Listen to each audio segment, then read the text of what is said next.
నమస్తే, welcome to up front news. ముందుగా headlines చూద్దాం. మరో వివాదంలో Thungathurthi MLA liquor mafia sting operation లో అడ్డంగా దొరికిన సామెల్.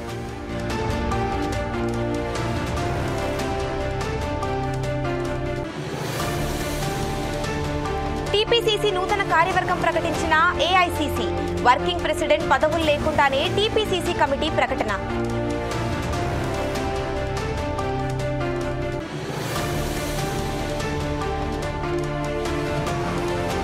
ఈ నెల 11న మళ్లీ విచారణకు రండి. ఫోన్ ట్యాపింగ్ కేసులో ప్రభాకర్ కు సిట్ నోటీసులు.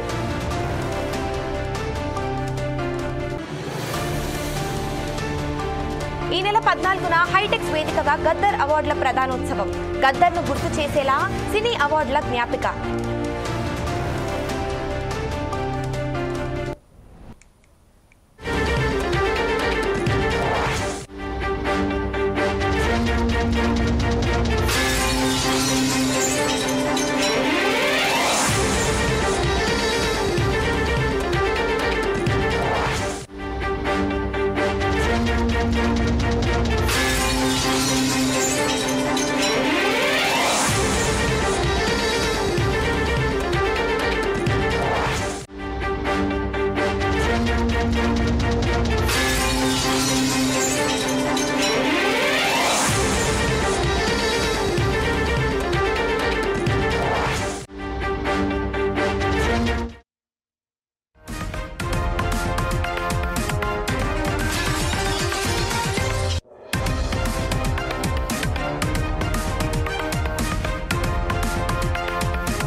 చిక్కుకున్నారు.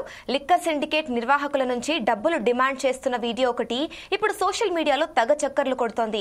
ఎమ్మెల్యే మామూళ్లు అంటూ సోషల్ మీడియాలో ఈ వీడియో వైరల్ అవుతోంది. వైన్స్ యజమానుల నుంచి డబ్బులు డిమాండ్ చేస్తున్నట్టు ఈ వీడియోలో రికార్డ్ అయింది. ఎమ్మెల్యే శామెల్ తో బేరసారాలాడుతూ లిక్కర్ మాఫియా స్టింగ్ ఆపరేషన్ చేసినట్టు తెలుస్తోంది. ఎమ్మెల్యే మామూళ్ల వ్యవహారం భయపెట్టేలానే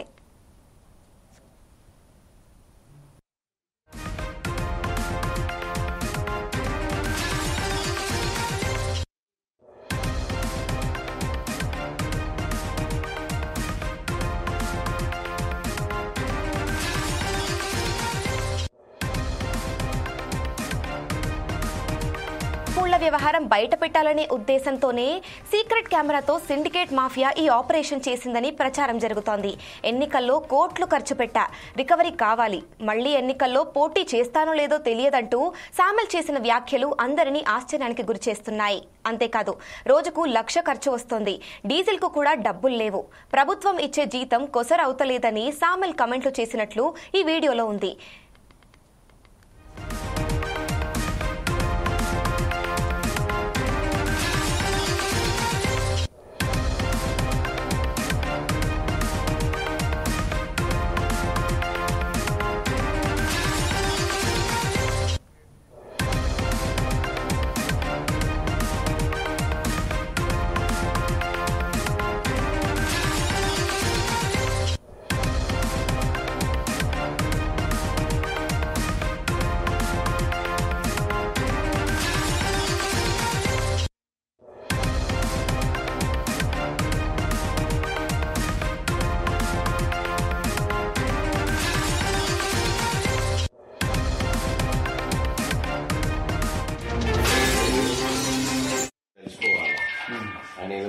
ఫోన్ చేయించి ఒకసారి ఫోన్ అంటే షార్ట్ గా ఆయన కొంచెం ఇంకోటి నా మర్యాద వాళ్ళకు తెలిస్తేనేమో మంచిగా నచ్చింది. నాతో మర్యాద తీసుకోకపోతే వాళ్ళ బేమర్యాద అయింది. అదే మీరు అదే ఎవడే సంసారి చెప్పండి, ఎవడు సంసారి చెప్పండి, ఎవడో సుతపు చెప్పండి.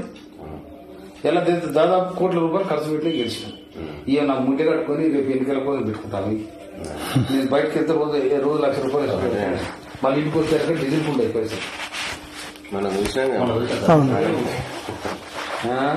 మామూలుగా మీరు డబ్బులు తీసుకుని అది చేసారు. అయితే ఏమైంది, అన్యవాడ పోయినాగా ఆడైతే బండి దూరం బొమ్మ దగ్గర ఉంది, మీరు నడుచుకుని ముందుకు వెళ్ళిపోయారు. డబ్బులు లేవు టైంకు పెట్టుకోను. అప్పుడు నేనే ఇచ్చినాక మనోడు ఆడు పోయినాక ఇంత ముందుకే 50,000 కట్టున్నాను, అప్పుడే తక్కువ చేసిన లెక్క పెట్టుతాను 5-10,000 మిగిలిన అడుగుతాడు. విన్నారా? నేను పరిచయం గట్టే ఉంటది పరిస్థితి. గిట్లా ఈ చిల్లర చిల్లర వచ్చి ఈ బక్కది కూడా ఉండేది నాకు ఎరకది. ఏదైనా పుల్లు కొట్టాలి, పుల్లు కొడితే అది మనకు రేపు వస్తుంది. కానీ ఇవన్నీ మన చిల్లర కలిసిపోయి మెయింటెనెన్సే. నాకు డైలీ ఒక డీజిల్ 7,000 రూపాయలు డీజిల్ వస్తాయి. నాకు వచ్చే జీతం కూడా నేను లెక్క చూసినా అయిపోయింది. ఎవడు ఉండడు. నేను మొన్న 50,000 కట్ట తీసుకొని పోయినా, ఇంటికి వచ్చారు 5,000 లేవు. నా ఆఖరి 2,000 నా జైలు వెళ్తే గడప ఇచ్చి 2,000 డీజిల్ అంటే మా పిఏ దగ్గర నాకు అకౌంట్ ఉన్నాయి సార్, నేను కొట్టిస్తాను కుట్టిరా చెప్పి. ఆ రోజు పిఏ అన్న బండి బండ్లు ఉన్నట్టు 5,000 బదిలీ తర్వాత ఇచ్చండి ఇచ్చిన. తర్వాత నాకు ఇచ్చినప్పుడు చివరి మున్సిపల్ ఆఫీస్ కానీ నాకు ఇచ్చారు. ఏదో వెళ్ళకుండా నాకు కట్ట సార్ పొద్దునే వేసుకొచ్చాయంటే ఏడుంటాయని నా అయిపోయినాయి అంతే. అయితే అదే చూసిన ఎస్పీ ఆయన ఏ విషయంలో కూడా మాకు సహకరిస్తారు సార్. సహకరించకపోతే ఆయనకు మనం కూడా సహకరించగానే తర్వాత సంగతి చూడచ్చు. కొంచెం మీరు అక్కడ కన్ను పెట్టాలి. ఇంకోటి ఆ బెల్ట్ షాపులు ఉన్నాయి కదా, ఆయన ఏడేడు ఉన్నాయో ఆ బెల్ట్ షాపులు ఎటు పోతుంది అది చూసి సిఐ గారు చెప్తే ఇక అది గంట కనిపెడితే మేము అట్లనే కొంచెం సేఫ్ అవుతాం. తప్పకుండా ఏ విషయంలో మాకు సహకరిస్తలేదు. సిండికేట్ అయ్యా అంటే కాలే మాకు ఇట్లు ఇవ్వాలి అట్లు ఇవ్వాలి. బయట వాళ్ళకి ఎట్లిస్తా మరి అంటే మేము లోకల్ వాళ్ళు చూసుకోవాలి. నాకు ఇవ్వాలంటే బయట వాళ్ళకి ఇస్తాం, మనం ఏం చేస్తాం. ఏ రకంగా చెప్పినా కానీ మేము కావట్లేదు అని చెప్పి సర్లేదు. ఇవన్నీ మనకు కొత్త వచ్చినాయి షాపులు, అనుభవం లేదు కదా. ఇప్పుడు అవతల నుంచి ఎవడని చెప్పినా నాకు ఫోన్ చేసి దమ్ముంటారు కదా. అవును సార్. అవతల ఎంపీనో ఎమ్మెల్యేనో లేకపోతే ఏదో చేసిరనుకో, ఇటు తెస్తే వాళ్ళ కథ కూడా ఇదే ఉంటది కదా. ఏ రూట్ వేటులో అనుకోకుండా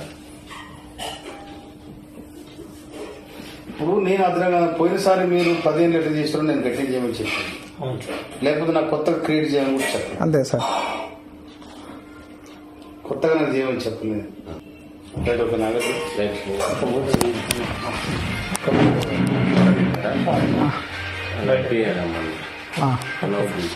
అని ఏదన్నా లోకల్ వెళ్తే అందరితో కలిసిపోవాలి. ఆయన ఏదో బయట నుంచి ఫోన్ తీపిచ్చి ఒకసారి ఫోన్ అంటే షార్ట్ గా ఆయన కొంచెం నా మర్యాద వాళ్ళకు తెలిస్తేనేమో మంచిగా నాతో మర్యాద తీసుకోకపోతే వాళ్ళ బేమర్యాద అయితే అదే మీరు అదే ఎవడే సంసారి చెప్పండి, ఎవడు సంసారి చెప్పండి, ఎవడో సుతపు చెప్పండి. ఎలా దాదాపు కోట్ల రూపాయలు ఖర్చు పెట్టి గెలిచినాం. ఇక నాకు ముందే కట్టుకుని రేపు ఎన్నికల కోసం పెట్టుకుంటాను. నేను బయటకు వెళ్తే రోజు లక్ష రూపాయలు మళ్ళీ ఇంటికి వచ్చాక డీజిల్ ఫుడ్ అయిపోయి సార్ మనం చూసినాం. మామూలుగా మీరు డబ్బులు తీసుకుని అది చేసారు. అయితే ఏమైంది, అన్యవాడ పోయినాగా ఆడైతే బండి దూరం బొమ్మ దగ్గర ఉంది, మీరు నడుచుకుని ముందుకు వెళ్ళిపోయారు. డబ్బులు లేవు టైంకు పెట్టుకోను. అప్పుడు నేనే ఇచ్చినాక మనోడు ఆడు పోయినాక ఇంత ముందుకే 50,000 కట్టున్నాను, అప్పుడే తక్కువ చేసిన లెక్క పెట్టుతాను 5-10,000 మిగిలిన అడుగుతాడు. విన్నారా? నేను పరిచయం గట్టే ఉంటది పరిస్థితి. గిట్లా ఈ చిల్లర చిల్లర వచ్చి ఈ బక్కది కూడా ఉండేది నాకు ఎరకది.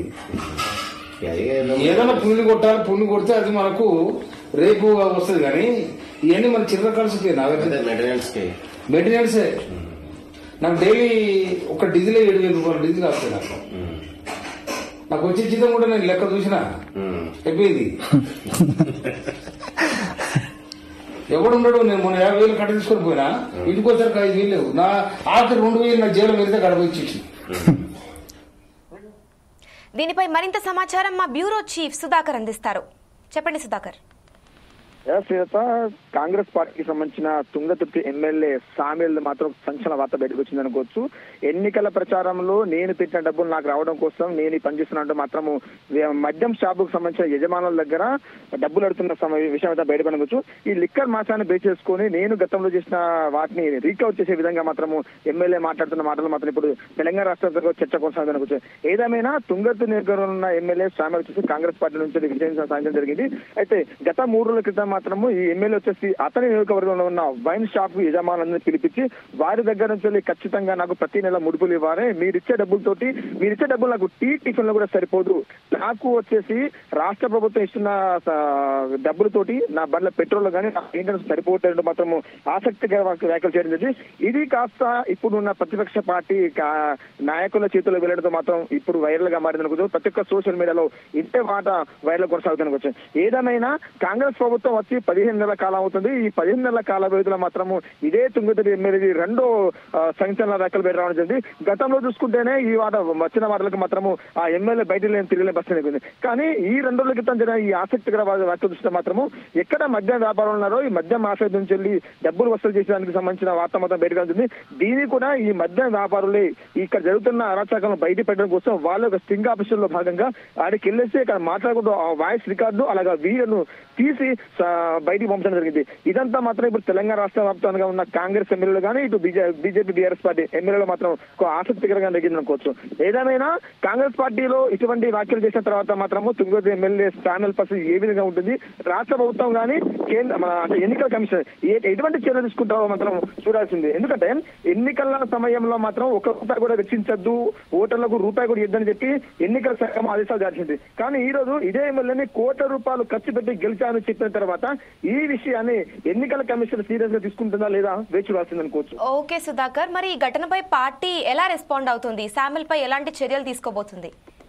ఒకటే చూసుకోవచ్చు, ఇప్పటికే తుంగతుర్తి ఉమ్మడి నల్గొండ జిల్లా వ్యాప్తంగా ఉన్న జిల్లా కాబట్టి ఉమ్మడి నల్గొండ జిల్లాకు సంబంధించిన మంత్రులు కానీ అలాగే రాష్ట్ర ముఖ్యమంత్రి కానీ సీఎం బట్టి విక్రమ కానీ ఎటువంటి చర్యలు తీసుకుంటారా మాత్రం ఆసక్తిగా చూసుకోవచ్చు. ఎందుకంటే ఒకటే గతంలో కూడా ఇదే తుంగతుర్తి ఎమ్మెల్యే వచ్చేసి ఒక విషయంలో కూడా ఇలాగే మాట్లాడడం జరిగింది. తర్వాత అది జరిగి 4 నెలలు కూడా కాలేదు, మరొక వివాదంలో అతను రావడం జరిగింది. అంతేకాకుండా ఈ వైన్ షాపులకు సంబంధించిన మాఫియా నుంచి డబ్బులు అడిగే ప్రయత్నంలో భాగంగా వాళ్ళకు సంబంధించిన వాళ్ళు వాయిస్ రికార్డు కానీ వీడియో రికార్డు తీసి సోషల్ మీడియాలో పెట్టడం జరిగింది. ఈ వీడియో కాస్త ఇప్పుడు ప్రతిపక్ష పార్టీలైన బీఆర్ఎస్ బీజేపీ నాయకులు చేరిన తర్వాత వీళ్ళందరినీ ఈ వీడియోను ట్రోల్ చేసుకున్న మాత్రము కాంగ్రెస్ పార్టీ అధికారులు వచ్చిన తర్వాత లంచాలు కానీ ఇది బెదిరింపులు ఎక్కువ అయ్యేందుకు మాత్రం ట్రోల్ చేయడం జరుగుతుంది అనుకోవచ్చు. మరి ఈ స్టింగ్ ఆపరేషన్ వెనుక ఎవరిదైనా రాజకీయ నేతల హస్తం ఉందని మనం భావించవచ్చా? ఖచ్చితంగా వేరే పార్టీకి సంబంధించిన రాజకీయ హస్తం ఉండొచ్చు అనుకోవచ్చు. ఎందుకంటే ప్రస్తుతం కాంగ్రెస్ పార్టీ అధికారం ఉంది కాబట్టి ప్రతిపక్ష పార్టీ అయిన బీజేపీ కానీ బీఆర్ఎస్ కానీ రానున్న రోజుల్లో గవర్నమెంట్ ఫామ్ కావాలంటే మాత్రం ఇప్పుడున్న అధికార పార్టీకి సంబంధించిన లూప్స్ ఏమైనా ఉంటే మాత్రం దుర్గపట్టే ప్రయత్నం చేస్తుంది. అందులో భాగంగానే ప్రస్తుతం తుంగతుర్తి ఎమ్మెల్యే ఈ అరాచకాలు అంటే డబ్బులు అడిగే ప్రయత్నం చేస్తున్నారు కాబట్టి ఇటువంటి ఎవిడెన్స్ పట్టుకొని రానున్న రోజుల్లో ఎన్నికల ప్రచారంలో ఒక ఆయుధంగా మలుచుకొని ముందుకెళ్లే ప్రయత్నంలో భాగంగా ఇటువంటి ప్రయత్నం చేస్తున్నారు. కానీ నిజంగానే ఎమ్మెల్యే ఇటువంటి అడిగిన అవకాశం ఉంటే మాత్రము కాంగ్రెస్ పార్టీ అధిష్టానం సీరియస్ గా తీసుకొని అటు మీద ప్రస్తుతం ఎమ్మెల్యే సామిల్ మీద ఎటువంటి చర్యలు తీసుకుంటారో మాత్రం వేచి చూడాల్సింది అనుకోవచ్చు. ఓకే సుధాకర్, కానీ ఇప్పటికే మంత్రివర్గంలో చోటు దక్కకపోవడంతో చాలా మంది పార్టీపై అసంతృప్తి వ్యక్తం చేస్తున్నారు.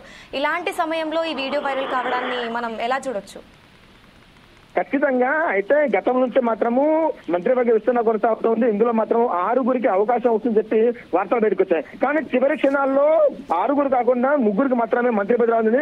దాంట్లో దళిత కుటుంబానికి చెందిన వ్యక్తులకు అవకాశం అందింది. అయితే ఉమ్మడి నల్గొండ చూసుకుంటే మాత్రం కోమటిరెడ్డి కూడా నాకు వస్తుంది అనే అవకాశం ఉంటే అతని పేరు రాకపోవడం ద్వారా అతను కూడా పార్టీకి నేను రాజీనామా చేస్తానంటూ మాత్రం గత 24 గంటల నుంచి వార్త బయటకు వస్తుంది. అంటే ఈ మంత్రివర్గ విస్తరణలో భాగంగా మంత్రులకు అవకాశం రాకపోవడం ద్వారా కొంతమంది ఎమ్మెల్యేలు అసంతృప్తిగా ఉండడం, మరికొంతమంది ఎమ్మెల్యేలు ఇటువంటి మద్యం మాఫియాలతో నుంచి డబ్బులు అడుగుకునే ప్రయత్నం చేయడం, ఇదంతా చూస్తున్నా మాత్రం కాంగ్రెస్ పార్టీకి ఎంతో కొంత నష్టం వాటిల్ని అనుకోవచ్చు. Thank you Sudhakar. నాకు ఇవ్వాలంటే బయట ఇస్తాం, మనం ఏం చేస్తాం?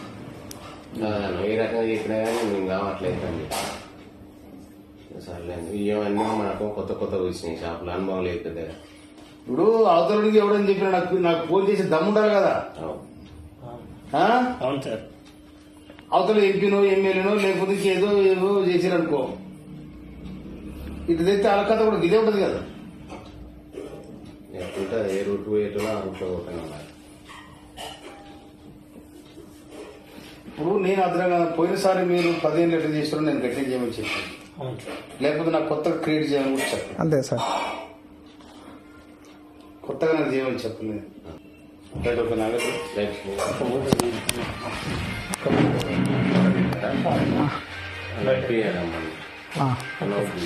కానీ ఏదన్నా లోకల్ ఉంటే అందరితో కలిసిపోవాలి. ఆయన ఏదో బయట నుంచి ఫోన్ చేయించి రాని ఒకసారి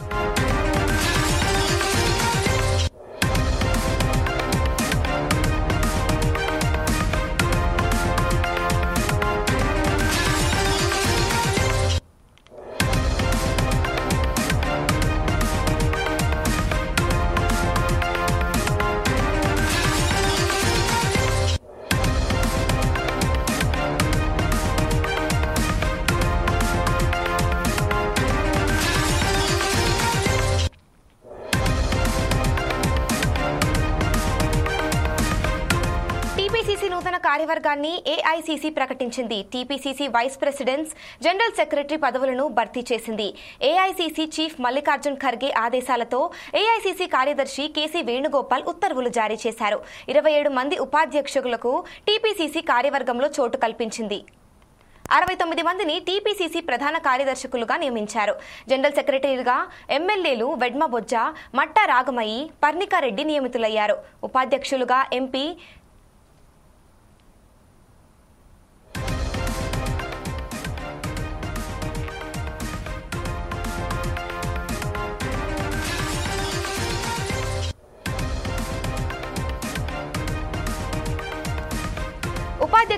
ఎంపీ రఘువీర్ Reddy, MLA Nayani Rajender Reddy, MLC Balmuri Venkat chance దక్కించుకున్నారు. టీపీసీసీ నూతన కార్యవర్గంలో ఒక ఎంపీ, 5 ఎమ్మెల్యేలు, 2 ఎమ్మెల్సీలకు అవకాశం దక్కింది. టీపీసీసీ నూతన కార్యవర్గంలో అధిష్టానం సామాజిక న్యాయం పాటించింది. ఏకపక్షంగా కాకుండా అన్ని వర్గాలకు చోటు కల్పించింది. వర్కింగ్ ప్రెసిడెంట్ పదవులు లేకుండానే టీపీసీసీ కమిటీ ప్రకటించిందని ఏఐసీసీ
తెలంగాణ పాలిటిక్స్ లో మంత్రివర్గ విస్తరణ, టీపీసీసీ నూతన కార్యవర్గం ఈ 2 అంశాలు గత కొద్ది నెలలుగా పెండింగ్ లో ఉన్నాయి. 15 నెలలుగా ఇవాళ రేపు అంటూ ప్రచారం జరిగింది. జిల్లాల ప్రాతినిధ్యం, సామాజిక సమీకరణలో సీనియారిటీ, లాయల్టీ అన్ని అంశాలను పరిగణలోకి తీసుకుని మంత్రివర్గ విస్తరణ, టీపీసీసీ నూతన కార్యవర్గం ఎంపికపై టీపీసీసీ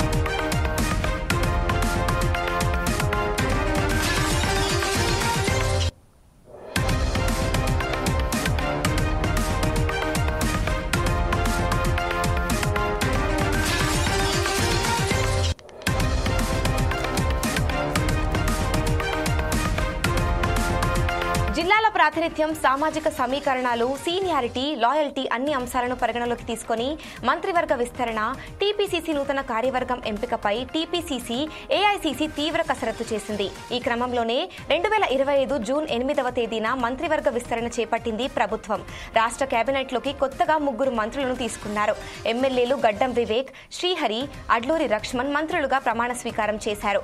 మంత్రివర్గ విస్తరణ జరిగిన 24 గంటల్లోనే టీపీసీసీ నూతన కార్యవర్గాన్ని కూడా ప్రకటించింది ఏఐసీసీ. ఇప్పటికే ఢిల్లీ పర్యటనలో ఉన్న సీఎం రేవంత్ ఏఐసీసీ ప్రధాన కార్యదర్శి కేసీ వేణుగోపాల్తో దాదాపు గంట పాటు భేటీ అయ్యారు.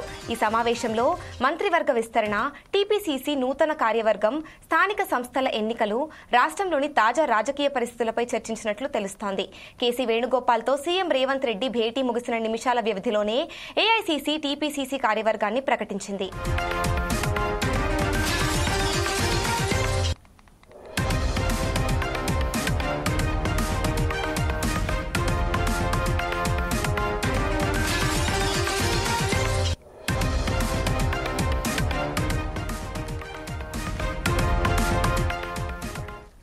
ఈ అంశంపై మరింత సమాచారం మా ప్రతినిధి లెనిన్ అందిస్తారు. చెప్పండి లెనిన్. అమూల్య, టీపీసీసీ నూతన కార్యవర్గాన్ని ఏఐసీసీ అయితే ప్రకటించింది. TPCC vice president, general secretary పదవిలోకి అయితే భర్తీ చేసింది. ఏఐసీసీ చీఫ్ మల్లికార్జున ఖర్గే ఆదేశాల మేరకు సోమవారం రాత్రి ఏఐసీసీ కార్యదర్శి కేసీ వేణుగోపాల్ ఉత్తర్వులు అయితే జారీ చేశారు. 27 మంది ఉపాధ్యక్షులు టీపీసీసీ కార్యవర్గంలో చోటైతే కల్పించారు. 69 మందిని టీపీసీసీ ప్రధాన కార్యదర్శులుగా అయితే నియమించారు. జనరల్ సెక్రటరీగా ఎమ్మెల్యేలు ఉన్నారు. అయితే ఏదైతే కొంతమంది అనేక మంది పోటీల కోసం ప్రయత్నించినప్పుడు కూడా ఏదైతే ఏఐసీసీ కొంతమంది పేర్లను అయితే ఖరారు చేస్తూ ఉత్తర్వులు అయితే జారీ చేసింది. మట్ట రాయమాయి, పర్ణికారెడ్డి నియమితులయ్యారు. అట్లనే ఉపాధ్యక్షులుగా ఎంపీ రఘువీర్ రెడ్డి, ఎమ్మెల్యే నాయన్ రాజేందర్ రెడ్డి, ఎమ్మెల్సీ బల్మూర్ వెంకట్ కు ఛాన్స్ దక్కించుకున్నారు. టీపీసీసీ నూతన కార్యవర్గంలో ఒక ఎంపీ, 5 ఎమ్మెల్యేలు, 2 ఎమ్మెల్సీలు అయితే అవకాశం దక్కింది. టీపీసీసీ నూతన కార్యవర్గంలో అధిష్టానం సామాజిక న్యాయం అయితే ప్రకటించింది అని చెప్పేసి కొంతమంది అంటున్నారు. అయితే ఏకపక్షంగా కాకుండా అన్ని వర్గాలకు చోటు కల్పించిందని చెప్పేసి కూడా చెప్పుకుంటున్నారు. అయితే వర్కింగ్ ప్రెసిడెంట్ పదవులు లేకుండానే టీపీసీసీ కమిటీ అయితే ప్రకటించింది ఏఐసీసీ. వర్కింగ్ ప్రెసిడెంట్ పోస్టుకు భారీ పోటీ ఉండడంతో ప్రస్తుతం ఈ నియామకాలను ఏఐసీసీ అయితే ప్రక్కన పెట్టినట్లు తెలుస్తుంది అమూల్య. కాగా తెలంగాణ పాలిటిక్స్ లో మంత్రివర్గ విస్తరణ, టీపీసీసీ నూతన కార్యవర్గం, ఈ 2 అంశాలు గత కొద్ది నెలలుగా పెండింగ్ లో ఉన్న సంగతి తెలిసిందే. 15 నెలలుగా ఇవాళ రేపు అంటూ ప్రచారం అయితే జరిగింది. ఈ జిల్లాల ప్రాతినిధ్యం, సామాజిక సమీకరణలు, సీనియారిటీ, ఏదైతే కొన్ని అంశాలు ఉన్నాయో వాటినన్నిటి పరిగణలోకి తీసుకొని మంత్రివర్గ విస్తరణ, టీపీసీసీ నూతన కార్యవర్గం ఎంపికపై అయితే టీపీసీసీ ఏఐసీసీకి అయితే తీవ్రంగా కసరత్తు చేసింది. ఈ క్రమంలోనే 2025 జూన్ 8వ తేదీన మంత్రివర్గ విస్తరణ అయితే చేపట్టింది ప్రభుత్వం. రాష్ట్ర కేబినెట్ లోనికి కొత్తగా 3 మంత్రులను తీసుకున్నారు. ఎమ్మెల్యేలు గడ్డం వివేక్, శ్రీహరి, అడ్లూరి లక్ష్మణ్ మంత్రులుగా అయితే ప్రమాణ స్వీకారం చేశారు. మంత్రివర్గ విస్తరణ జరిగిన 24 గంటల్లోనే టీపీసీసీ నూతన కార్యవర్గాన్ని కూడా ప్రకటించింది ఏఐసీసీ.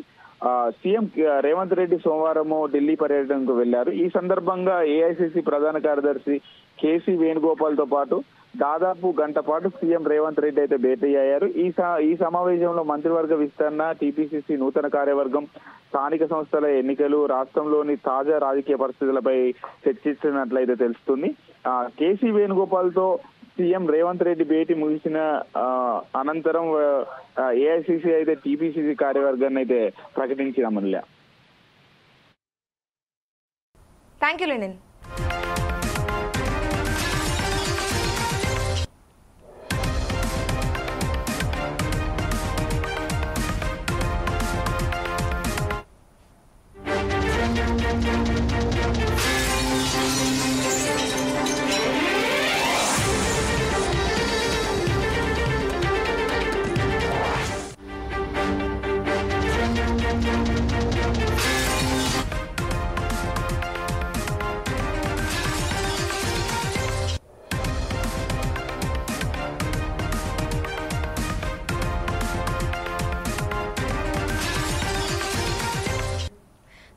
కాలం తరువాత తెలంగాణ ప్రభుత్వం గద్దర్ పేరుతో సినిమా అవార్డులను ప్రకటించింది. గద్దర్ అవార్డుల విజేతలను ఇదివరకే ప్రకటించిన ప్రభుత్వం ఈ నెల 14న హైటెక్స్ వేదికగా అవార్డుల ప్రధానోత్సవ వేడుకను అంగరంగ వైభవంగా నిర్వహించేందుకు సన్నాహాలు చేస్తోంది. ఈ నేపథ్యంలో గద్దర్ అవార్డుల జ్ఞాపికను ప్రభుత్వం తాజాగా విడుదల చేసింది. జ్ఞాపికలో చేతికి రీల్ చుట్టుకున్నట్లుగా ఉండి పైన చేతిలో డప్పు పట్టుకున్నట్లుగా ఆ డప్పు మీద తెలంగాణ రాష్ట్ర చిహ్నాన్ని ముద్రించారు. గద్దర్ గుర్తింపుగా డబ్బును ముద్రించినట్లు తెలుస్తోంది. Telangana film development corporation, cinematography శాఖ సంయుక్తంగా దీన్ని రూపొందించాయి.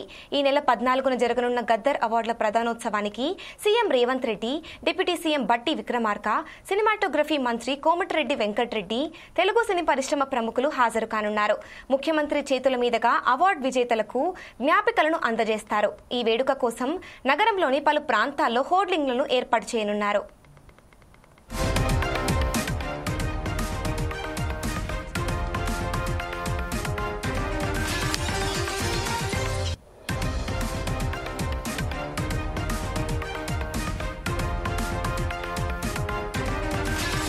దీనిపై మరింత సమాచారం మా ప్రతినిధి లెనిన్ అందిస్తారు. చెప్పండి లెనిన్. అమూల్య, దశాబ్ద కాలం తర్వాత తెలంగాణ ప్రభుత్వం గద్దర్ పేరుతో సినిమా అవార్డులను అయితే ప్రకటించిన విషయం తెలిసిందే. గద్దర్ అవార్డుల విజేతలను ఇదివరకే ప్రకటించింది ప్రభుత్వం. ఈ నెల 15న హైటెక్స్ వేదికగా అవార్డుల ప్రధానోత్సవ వేడుకనైతే అంగరంగ వైభవంగా నిర్వహించేందుకు సన్నాహాలు అయితే చేస్తుంది. ఈ నేపథ్యంలో గద్దర్ అవార్డుల జ్ఞాపికను ప్రభుత్వం తాజాగా విడుదల చేసింది. జ్ఞాపికతో చేతికి రీల్ చుట్టుకున్నట్లుగా ఉండి పైన చేతిలో డప్పు పట్టుకున్నట్లుగా ఆ డప్పు మీద తెలంగాణ రాష్ట్ర చిహ్నాన్ని అయితే ముద్రించారు.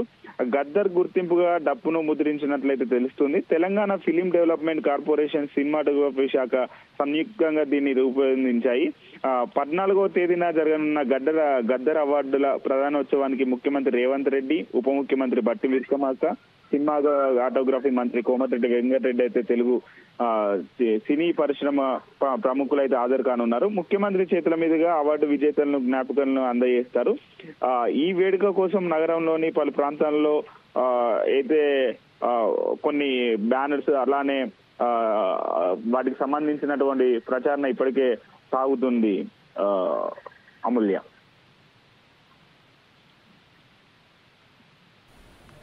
Thank you Lenin.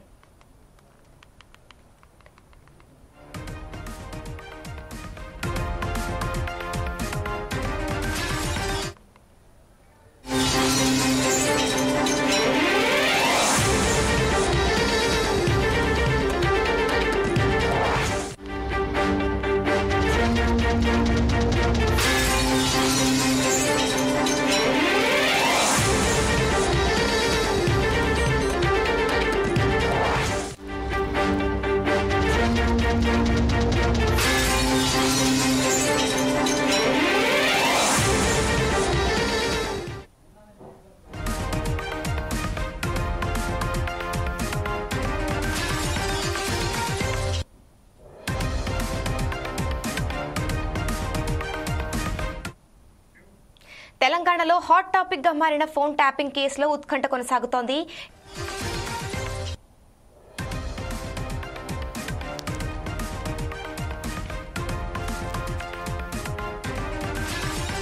ఇప్పటికే ఈ కేసులో ప్రధాన నిందితుడు మాజీ ఎస్ఐబి చీఫ్ ప్రభాకర్ రావును సిట్ విచారించింది.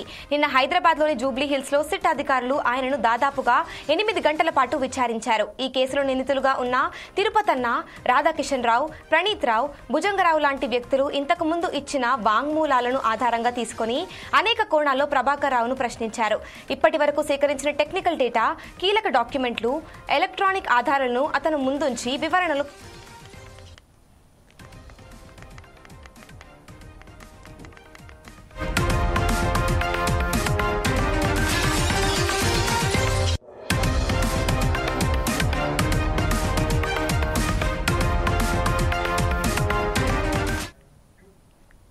సేకరించిన టెక్నికల్ డేటా, కీలక డాక్యుమెంట్లు, ఎలక్ట్రానిక్ ఆధారాలను అతని ముందుంచి వివరణ కోరినట్లు తెలుస్తోంది. ఈ నెల 11న మరోసారి సిట్ విచారణకు రావాలని ప్రభాకర్ రావుకు నోటీసులు ఇచ్చారు అధికారులు.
దీనిపై మరింత సమాచారం మా ప్రతినిధి లెనిన్ అందిస్తారు. చెప్పండి లెనిన్. అమూల్య, రాష్ట్రంలో సంచలనం సృష్టించిన ఫోన్ ట్యాపింగ్ కేసులో ప్రధాన నిందితుడిగా ఉన్న ఎస్ఐబి మాజీ చీఫ్ ప్రభాకర్ రావు విచారణ అయితే ముగిసింది. సిట్ అధికారులు ఆయనను దాదాపు 8 గంటల పాటు అయితే విచారించారు. డీసీపీ విజయ్, ఏసీపీ వెంకటగిరి ఆయనపై ప్రశ్నల వర్షం అయితే కురిపించారు. తిరుపన్న రాధాకిషన్ రావు, ప్రణీత్ రావు, భుజంగరావు ఇచ్చిన వాగ్మూలాల ఆధారంగా పోలీసులు పలు విధానాలుగా ప్రశ్నలు అయితే అడిగారు. అలాగే ఇప్పటి వరకు సేకరించిన ఆధారాలను ఆయన ముందు ఉంచి ప్రశ్నించినట్లయితే సమాచారం. నేటి విచారణ ముగియగా ఈ నెల 11న మరోసారి విచారణకు రావాలని చెప్పేసి ప్రభాకర్ రావుకు పోలీసులు అయితే సూచించారు. ఫోన్ ట్యాపింగ్ కేసులో ప్రభాకర్ రావుపై పంజాగుట్ట పోలీస్ స్టేషన్ లో కేసు అయితే నమోదైన విషయం తెలిసిందే. ఈ కేసులో ఆయన A1 గా ఉన్నారు. ప్రభాకర్ రావు నుంచి కీలక సమాచారం రాబట్టే లక్ష్యంగా సిట్ అధికారులు ఆయనను అయితే ప్రశ్నించారు. ఈ కేసులో ఇప్పటికే ప్రణీత్ రావు, రాధాకిషన్ రావు, భుజంగరావు, తిరుపన్నను సిట్ అధికారులు అరెస్ట్ చేసిన విషయం తెలిసిందే. వారు ఇచ్చిన సమాచారం ఆధారంగా ప్రభాకర్ రావును అయితే ప్రశ్నించినట్లయితే సమాచారం. ఈ కేసు నమోదైన సమయంలో ప్రభాకర్ రావు అమెరికాకు అయితే వెళ్లిపోయారు. ఆ తర్వాత తిరిగి రావడంతో పోలీసులు ఆయనను పాస్పోర్ట్ రద్దు చేయించారు. ఈ క్రమంలో సుప్రీంకోర్టు ఆదేశాల మేరకు విచారణ సహకరించేందుకు ఎమర్జెన్సీ ట్రావెల్ డాక్యుమెంట్ తో ఆదివారం రాత్రి 8:20 సమయంలో ఎమిరేట్ విమానంలో దుబాయ్ మీదుగా హైదరాబాద్ చేరుకున్నారు. ఐజీ స్థాయిలో పదవి విరమణ చేసిన అధికారి పోలీసు విచారణకు హాజరు కావడం రాష్ట్ర చరిత్రలో ఇదే ప్రథమసారి అని చెప్పేసి కూడా కొన్ని వర్గాలు అంటున్నటువంటి నేపథ్యం చూస్తున్నాయి. అయితే ప్రభాకర్ రావు దాదాపు 8 గంటల పాటు అయితే విచారించారు అమూల్య. Thank you Lenin.